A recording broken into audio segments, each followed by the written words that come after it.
Now let's go to a timeline as to when you should do what. So starting with quant, obviously you should put number systems, arithmetic and statistics first. Number systems are basically, you need not go deep into number systems. For GMAT, you need basics of number systems. You need to know what is HCF, LCM, what is divisibility. All of that is enough.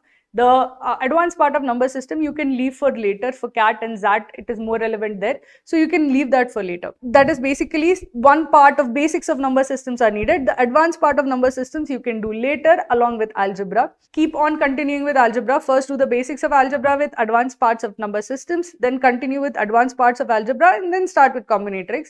Once you finish combinatorics, then finally you can start with geometry as such.